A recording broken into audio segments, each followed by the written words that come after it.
iRockRadio, the world headquarters of rock. It is Mike Karolyi backstage at the Worcester Palladium in Worcester, Massachusetts with our friend Chris Jericho of Fozzy. How are you, man? Yeah, it's good to see you, man. Congratulations on the new venture. Thank you very much. Keeping Rock Radio going. We are doing our best. We're trying. You know, absolutely. It's well, you and I were just talking a little bit off the air about rock and the whole genre. It's still very strong.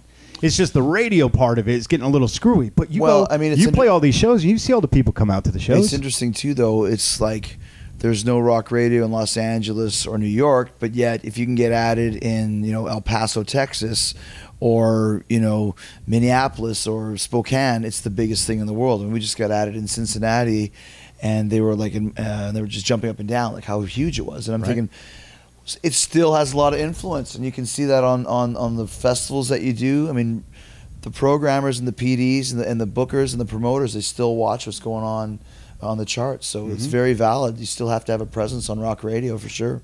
And your song, your single from Judas is doing very well. It's climbing the chart very quickly. Yeah, man. Well, it's the thing is, it's not so quickly, Mike. I mean, it's been out for 5 months now. And it's the real, it's the real perfect example of this, time flies. Of this grassroots movement that's brought this song up to the next level. And it's something that you used to see back, like with a band, let's say like Iron Maiden or Metallica. They weren't the critics' darlings or the radio programmers' darlings. It became a big fan base that pushed them into the forefront. And we've had that, especially with Judas, with 5 months. It's at number 11, the highest it's been since it was released on May 5th. I mean, that is a long time, as you know, for one song. But at first, you get to the smaller markets, then you get to the mid-level, then you get the big ones, then you get the snobs that only play 10 songs. And to get in that top 10, you gotta impress them and have the story and the numbers and all that other stuff. Thankfully, we have that. Yeah. Usually you only get 5 weeks. Forget 5 months. And 5 weeks and it's done. If it didn't happen. Well, that's the thing. And there's a lot of people now that are listening to Fozzy that never have before. We had our fans, and you were one of them that was give us a shot. But a lot of places wouldn't. And now all these doors are opening. When you have the proverbial hit single, everything changes. From the way that radio programmers treat you to the fans that come to the shows, the numbers, everything. And it's a really good position to be in. I will tell you this, at iRockRadio, we have a very interactive app. People can give a thumbs up to the songs that they like, and we chart all of that. I will tell you that Fozzy's Fozzy's Judas is sitting at number 3 right now. That's great, man. So forget number 11. We're at number 3. There's a lot of those, like, rate a song, and a lot of, like, the demographics. And I'm a real numbers guy, so I follow all this stuff. And to see just how the song has gone, like you said, it needs the story. Yeah. Okay, well, who else is playing it? The eternal show business. Who else is doing it? Then how's the song rating? What kind of demographics is that? What kind of sales is it doing? And our sales have never dipped.